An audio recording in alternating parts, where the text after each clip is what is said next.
Here to check in with some of your social media questions here. Charlie from Facebook has something for us. What does an uncluttered mind feel like?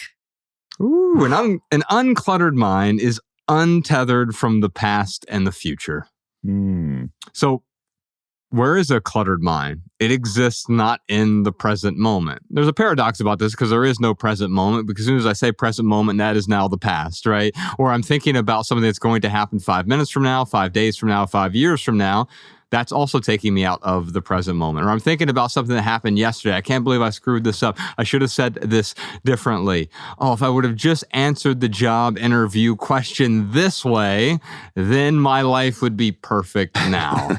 Right? And so we're talking today about psychological clutter, which I think happens at the intersection of mental clutter and the sort of emotional clutter. The head and the heart creates all of this internal clutter that's going on.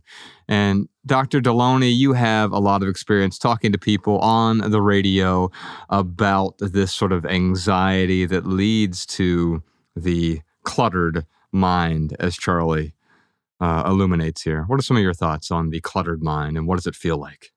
So the word that comes to mind is peace. And it occurred to me a few months ago, I think we've lost context of what that even means anymore. And my granddad, World War II vet, he fought Nazis.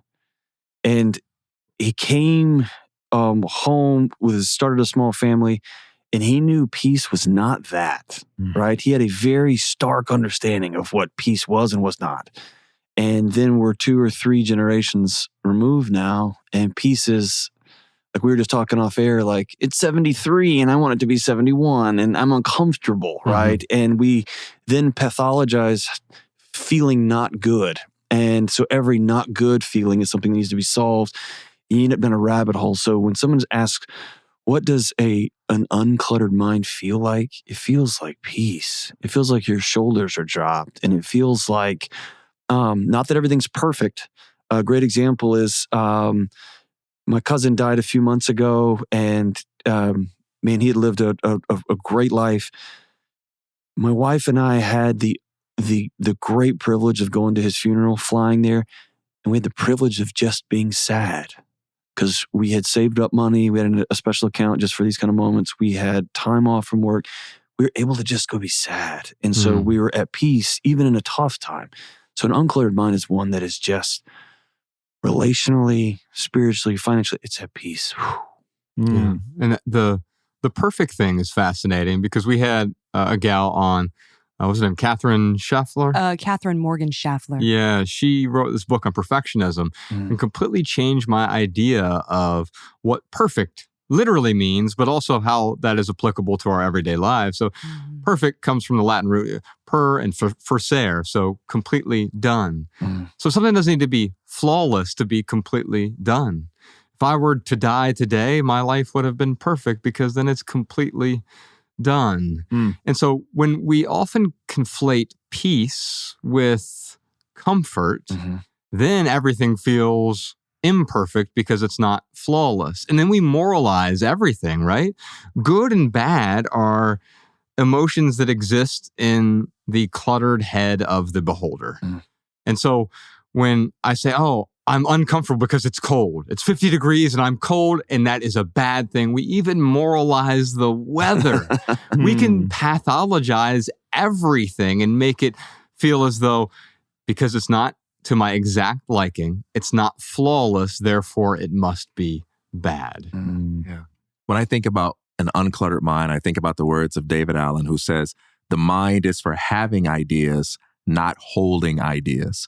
But when we use the mind to hold ideas, we compromise its ability to have them.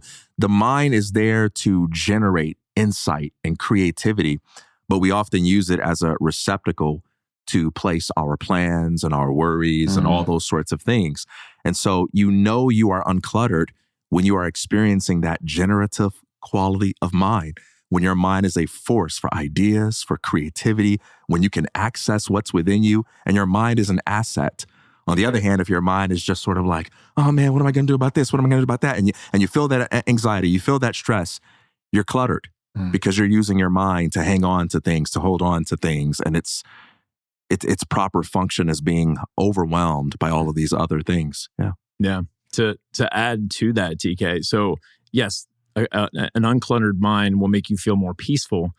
But when you feel more peaceful, now you can deal with those uncomfortable feelings when they arise. So when you have, when you've let go of all of this expectations or hopes or disappointments or whatever it is, when you have sadness come up or you have anger come up, like there's space for you to address that rather than let that emotion run ragged with you. And I think we often ask, like, how do I get there? How do I unclutter my mind? That's very similar to asking, how do I declutter my home? Yeah. Because we never start with the how to. We start with the why to. We start with the question, how might your life be better with less? Or TK often rephrases it, how might your life be more with less? And when people hear that, they think less stuff. Okay, that's part of it. But what about less mental clutter? Fewer thoughts that are constantly pinballing around my head and telling me I'm inadequate, I'm insufficient, I'm incomplete. Well, that is a cluttered mind. Yeah. How often do we sit in the shower and have imaginary conversations with people that we will never have in real life? Right. And we always mic drop all of them. We win all of them. Yes. We're like, yeah. Oh, yeah. We're never going to have that conversation. If I saw the president, I'd tell him. You wouldn't tell him anything. Right. And our bodies don't know the difference between a real war and an imagined war. It just goes to war. And so, man, what a different way to live. And if you think about like budgeting your money or looking at your home, the spontaneous combustion we talked about, what if you just picked 30 days and said, I'm only going to think positive thoughts about my spouse and my kids and my coworkers. Yeah. And that's what I'm going to spend my time. And I'll walk through my living room, guys, and I'll just say out loud, nope. And my wife just rolls her eyes now because she knows I was starting an imaginary conversation and I'm just stopping it. I'm stopping it. And what if we paid as much attention to the thoughts in our head as we do the stuff in our house? Your whole physiology changes. Everything about your body changes if you can capture your mind, man. Did you enjoy this standalone Patreon highlight? If so, you can listen to full episodes of the Minimalists private podcast available exclusively on Patreon. Visit patreon.com/theminimalists or click the link in the description. Your support keeps our podcast and YouTube channel 100% advertisement free.